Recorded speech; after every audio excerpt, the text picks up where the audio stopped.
Hi there, it's Billy Tarasio with the Modern Divorce Podcast, and I am here with Raven. So excited about this episode. It's going to be a little bit different than a lot of the other episodes that I've had. And Raven is a very special guest, and we're going to be talking about divorcing later in life and rebuilding. And Raven, tell me a little bit about your background. Well, I am professionally, historically, a coach for the last 20 years and was coaching solo entrepreneurs. And then I started to go through my own divorce process, and I'm in my 60s. This recognition of it was my marriage was done after being with this person for 23 years. Was both exciting, like, oh, like there's more to me. And that's really what it was. Neither one of us are abusive. There wasn't that kind of normal reason, but there was just enough of a change in both of us that it wasn't no longer a good match. And so I also recognized that, having done this earlier in my life, that the experience was different, and I wanted to take this moment, this pause moment, to really find out, who am I without this need for relationship? Mm-hmm. And then there also came these, but with that adventuresomeness that's actually in my natural spirit, came a pile of fear at some point. And I started to look at, what is this? And so I actually formed something called Your Chapter Next, which is a project for women coming out of marriage later in life, because it's this great opportunity, and there's also some things to deal with, and friendship, and navigating friendships, and the empty nest at the same time. And some women have been with, I've been talking to women who divorced their high school sweetheart. So they were in a relationship for 37 years, and sometimes there are still children around. Yeah.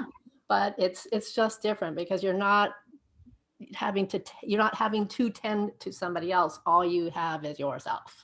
Sure. So instead of being the single mom or single dad that's trying to figure out how do I make it all work, there's less distraction. It's really more about like, who am I as a person? And it's so interesting, the timing of our interview, because Bill and Melinda Gates have just announced that they're getting divorced, and it's sending shockwaves through society. And there's a lot of talk about this. Like, why would somebody do that? Like, and it used to be that divorce sort of was avoided at all costs and seen as a real failure and something that you just really desperately wanted to avoid.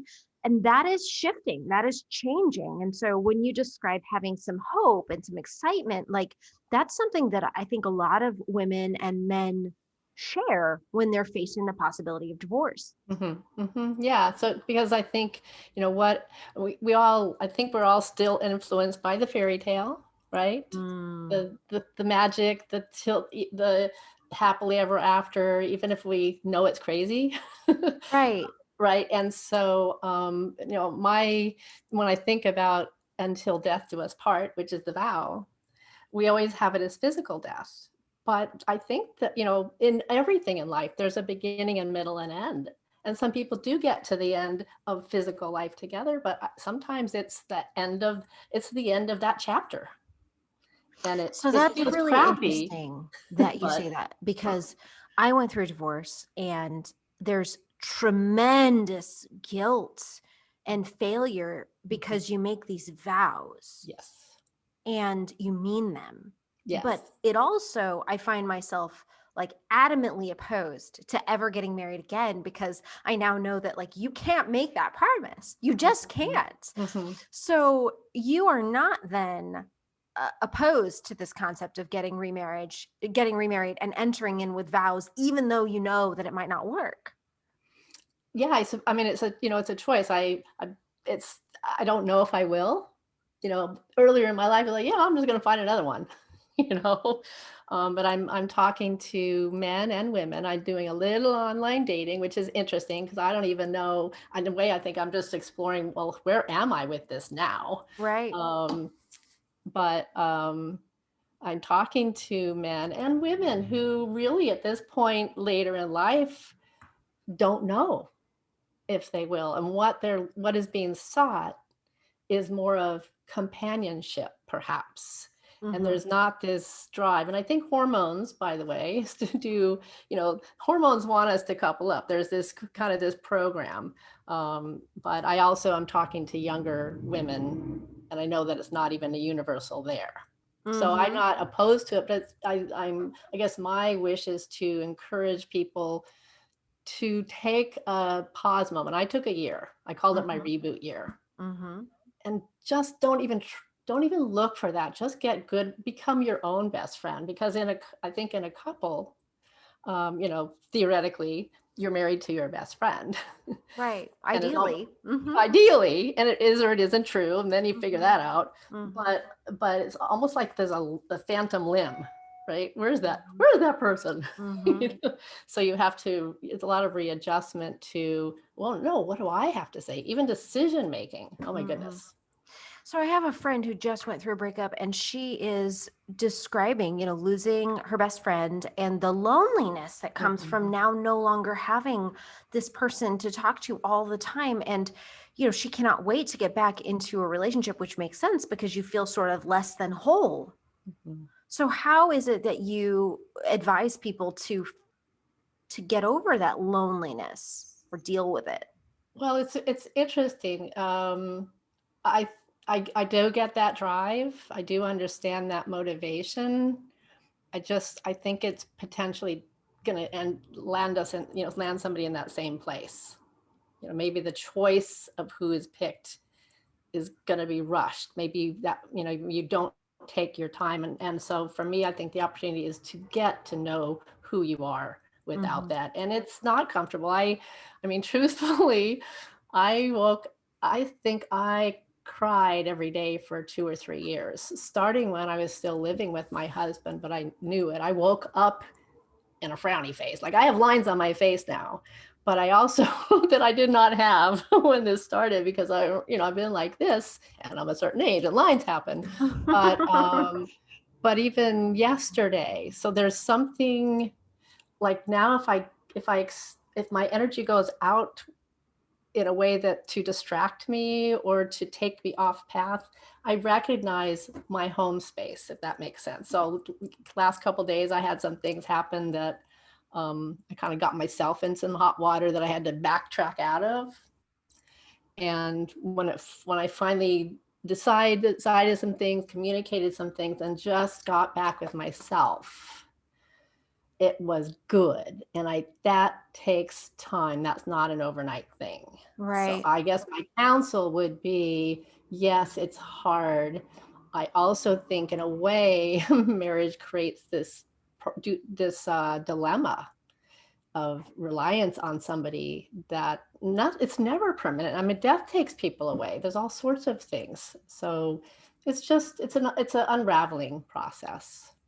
Well, let's talk about that. One of the things that you talk about is unraveling the fairy tale and rebuilding your life, picking new friends, figuring out who you are.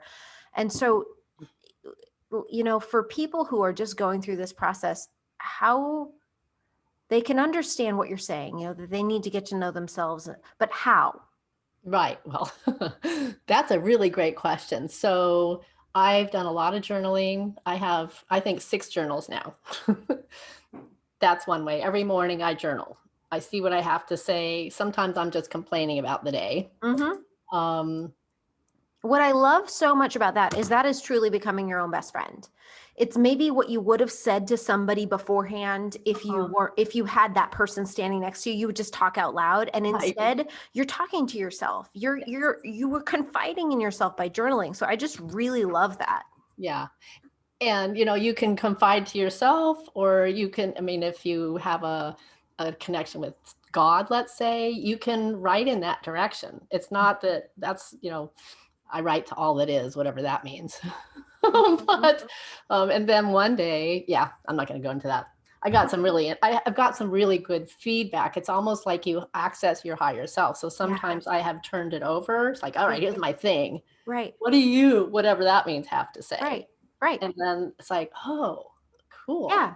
And maybe you're tapping into that inner wisdom, or Uh-huh. maybe you're getting, who knows? I don't know. Maybe your grandmother from up above is giving you messaging, or God is speaking to you, but some way when you give that space and time and write it down or speak it out loud, like you're allowing yourself to find that maybe inner wisdom. Yeah.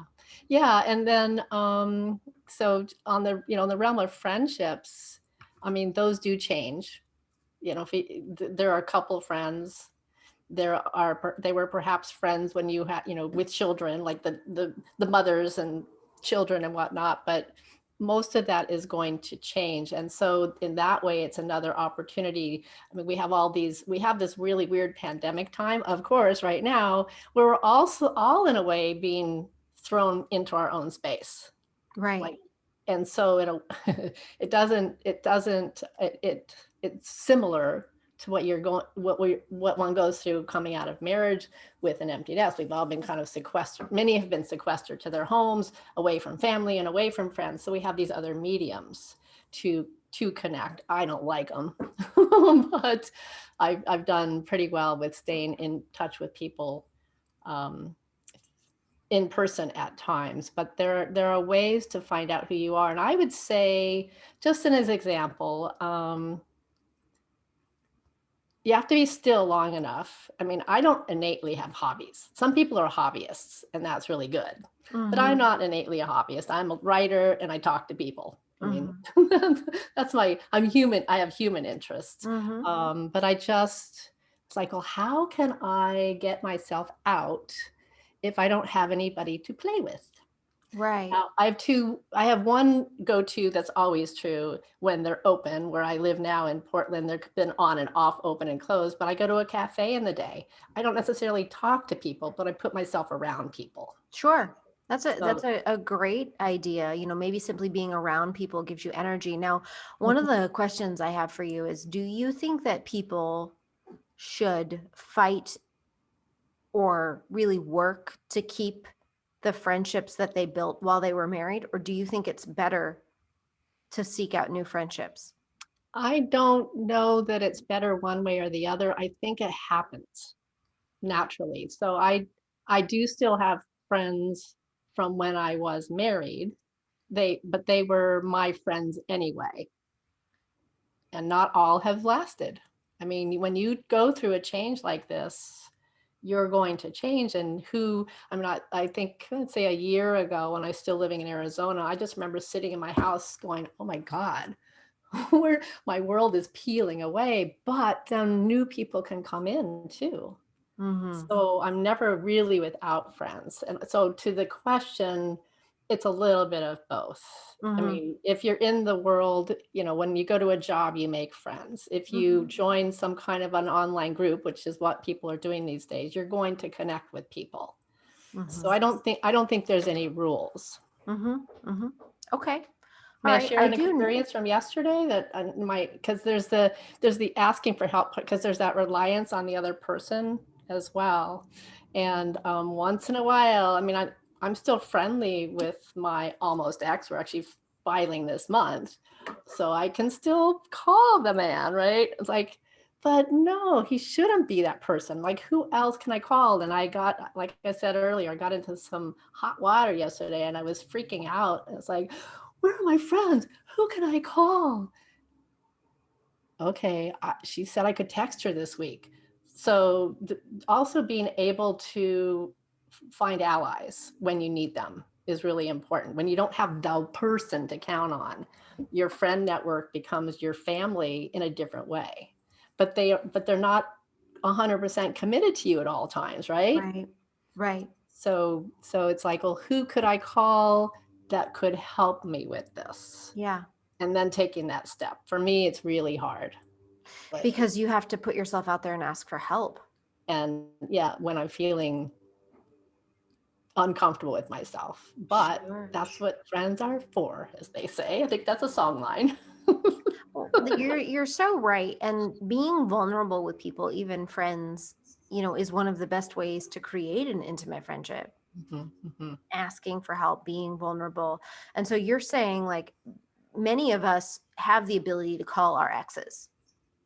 Some do. I mean, I don't know universally, but yes, there is that ability. Many people have that Okay. ability, I think, and not everybody, but many do, and Mhm. it's such an easy crutch. Right. Um, I have somebody that I know that was married and has been divorced for I think 7 years, and she recently declared that she had ended a toxic relationship for the first time, even though she was already divorced, Mhm. because her ex-husband was continued to be her Uh-huh. person that would fix things, her person that would pick her up, her person, and so that can be a very dangerous Mhm. relationship if you don't truly end it. In a way, yes, it can limit you from moving forward and, finding others instead. Mm-hmm. But then I think of Gwyneth Paltrow. Mm-hmm. I mean, I don't know, I haven't actually tuned into what Melinda and Bill Gates are up to, but she went on a honeymoon with her former husband, with her new husband, with her children, and her I mean, so What? there's no, I know, I was like, never, I didn't know that's that. too far. Can you explain this to me? I knew she got remarried. So, okay, so she was married to Coldplay lead singer. Yeah, I don't remember his name, but he's amazing. They had a couple kids. They got divorced. Then she got remarried. I don't remember to who. And you're saying when she went on the honeymoon with the new husband, she brought the ex-husband and the kids? and his wife. Yeah, the ex-husband's wife too. So, yes. So the truth is there are no rules. Huh? That doesn't seem much like a But it's a little honeymoon. crazy. That is a little crazy. But it's true. Like, there are really no rules Mhm. if you're just checking into yourself and kind of understanding, does Yeah. this serve me? Does this? Exactly. Exactly. Yeah. So yesterday I literally was going to pick up that phone and I just said to myself, no, you can't keep going to him. You've said he's not, and we have an agreement, we'll be friends and family, but that's going to shift. And so I texted a friend who's been a friend for a couple of years, and then I have new friends here, and I said I'm going to actually, because the issue was housing, and I'm looking for a new place. So I also decided to reach out to somebody here who I've met in person once, but she said reach out to me when you need to. And I did. And then they both got back to me and it was awesome. So I didn't have to go down that old familiar route and probably got better help given what I needed help with. Sure. That's great. That's a great message because it's a small thing. You know, it's not a huge thing. It's not a new boyfriend or Right. I'm going to start over in a new place. It's just I have this problem and what are the different ways that I could solve it and who are the different people that I could access and how am I going to make a different choice? So I just love that so much. Yeah. Yeah. There was this, so one of the men, I've met him twice and he has said, if you get into these places, call me. And I'm not calling him. We don't have that relationship. Sure. So I think it's all of this for me is there aren't necessarily rules, but it really helps to pause and check in with yourself. What is the motivation? What is the need? What are you trying to do? And what's the healthiest way? And our bodies are much more intelligent than these little brains that just, want, get crazy and then want to fix things, make things all better really fast. That's a really good point. So while rules generally don't serve us, principles, I think, generally do serve us. Mhm. So what would you say are, the main principles people should keep in mind when going through this journey? Well, I haven't thought of them in those words, so let's see. Or that in that framework. I know that's kind of an unfair question, so we don't have to. Trial and error. Give yourself a lot of permission to make mistakes, even in friendships. I mean, I'll just take the dating thing again. I've been on, I think this is my 4th time in the last 4 months, and I get on and I do what I need to do, and then it's like, oops, I don't think I'm ready. I mean, that's what happened. So it's okay. When you're freeing yourself, especially after years of being with somebody, it's kind of like you're learning to walk all over again. Mm-hmm. So that would be one principle, is to allow for that, don't beat yourself up for that, because the mistakes are yours. And there's something actually empowering about that. Ooh. I learned that with a Yeah. laptop I lost. That was my mistake. I really like that a lot.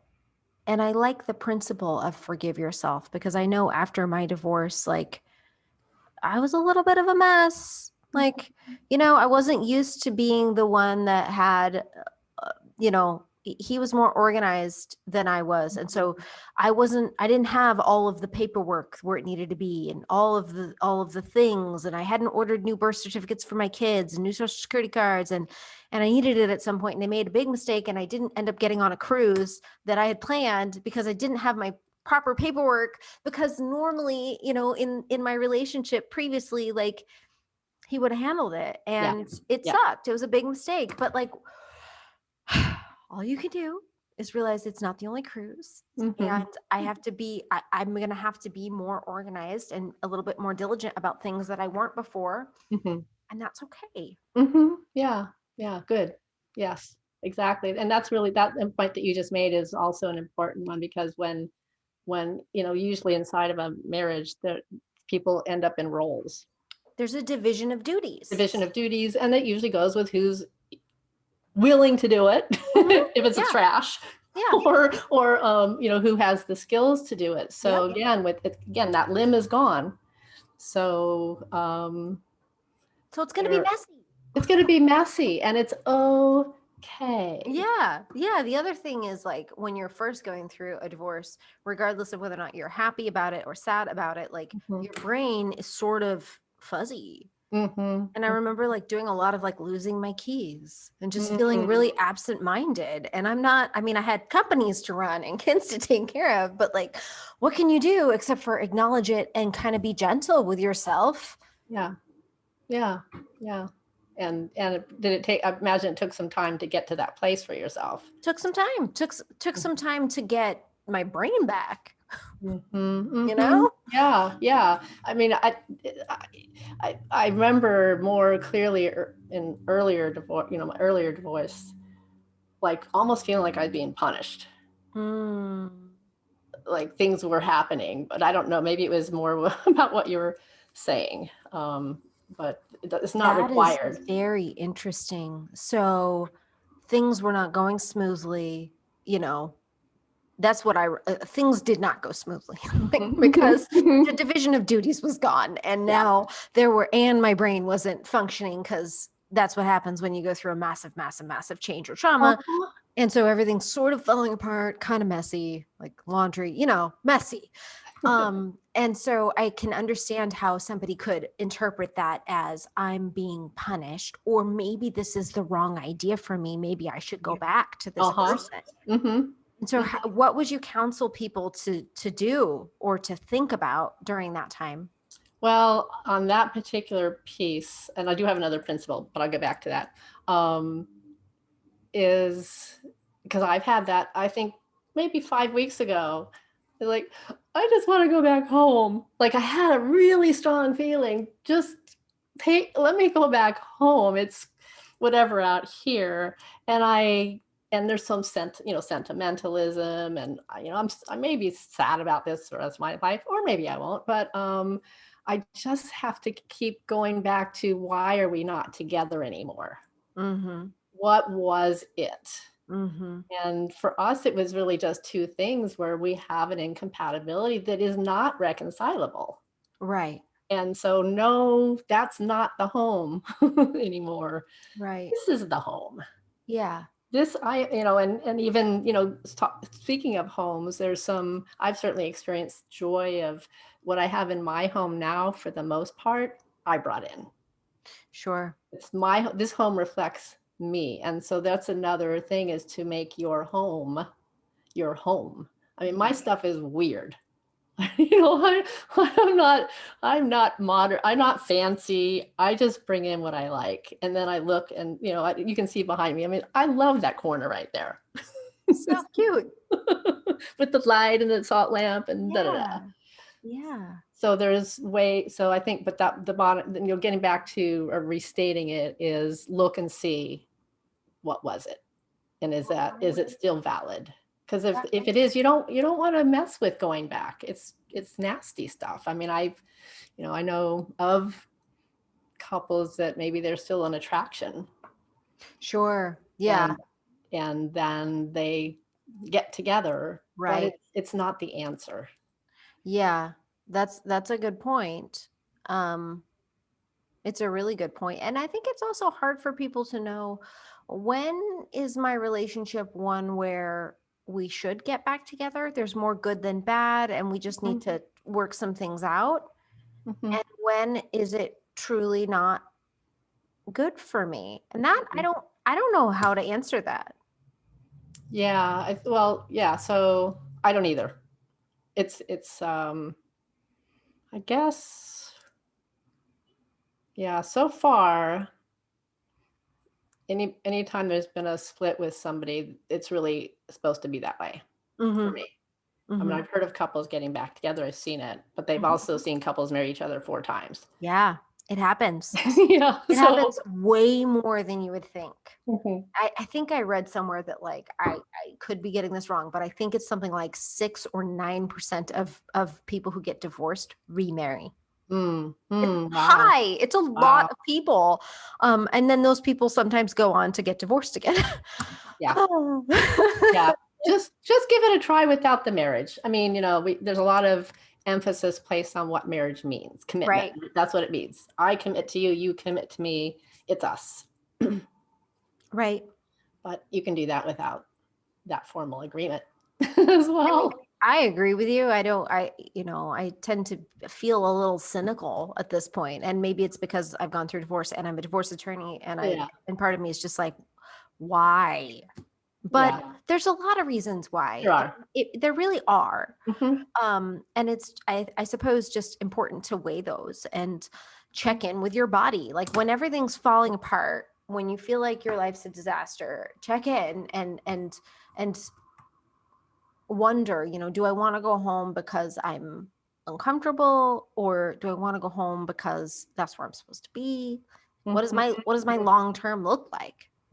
Yeah. Yeah. And then you get to, again, you can make a mistake that way and it's okay. The other principle, or Mm. just to give it that context, that I recognize is when you are on your own. And I mean, when you have children, it's a little bit different, but you don't, you only have a limited amount of energy capacity Mm-hmm. in a day. It's Yeah. true for all of us, but without having that other person to lean on, in a way, you are more vulnerable to the world, Yeah. which is not a bad thing. Um, but I've learned you're going to learn to be more and more aware of who takes you off your center and who just is joyous to be around. And I think it's not, and I don't know if this is age, I cannot tell you that part, but because I had a kid and I had a whole other life earlier, but give yourself space. I mean, some people get super busy to kind of distract themselves. Uh, but I think, at some point you're going to have to deal with being solo and whatever feelings you have about the ending of your marriage, and build in that space around yourself. Okay.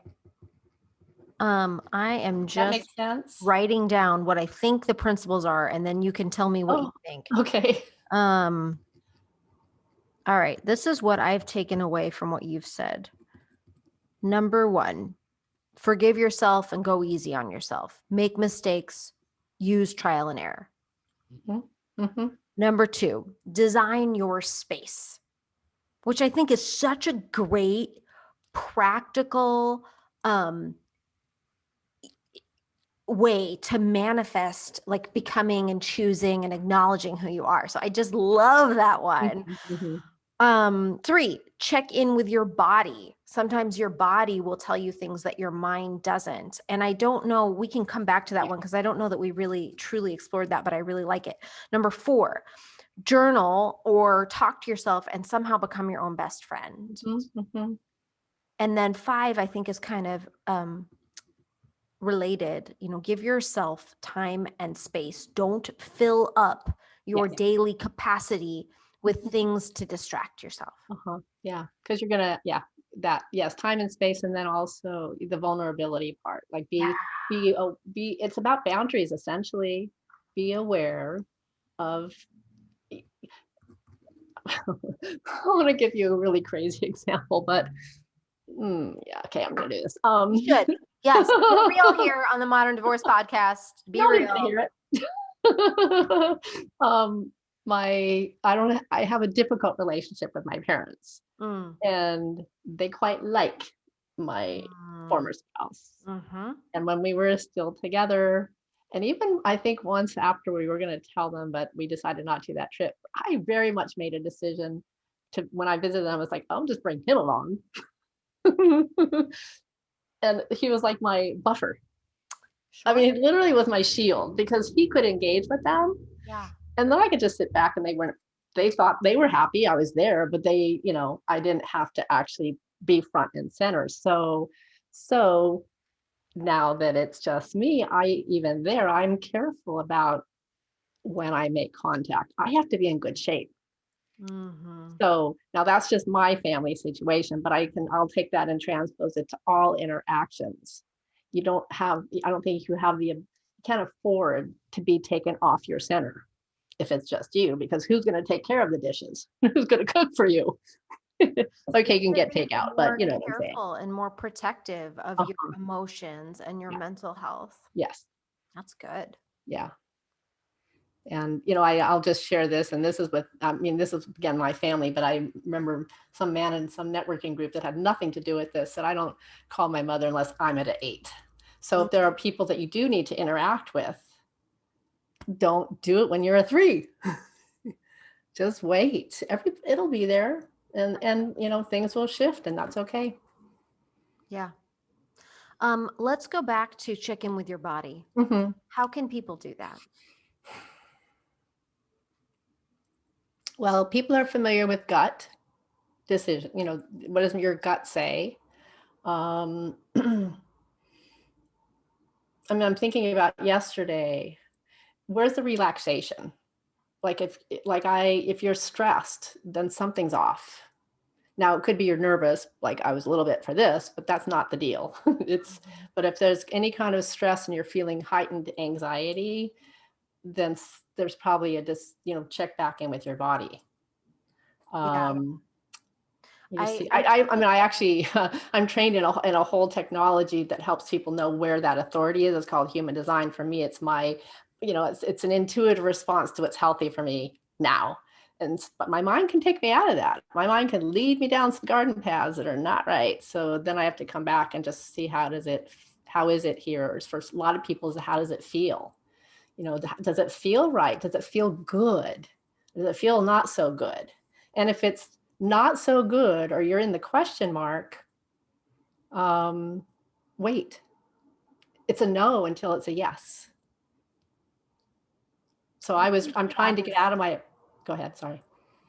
I think that is especially instructive when you're finding new relationships, either with friends or with a potential significant other. Like there's sometimes when you can feel butterflies and you can really like being around somebody, but then when you're not around them, you just feel like, where do I stand? Or like, I don't feel good. Why aren't they texting me back? That is a really good indication that it's not right. You're right about that. I learned that one the hard way. Yeah. So yes. Yeah. It's not that weird stuff. It's more like addiction related than truth.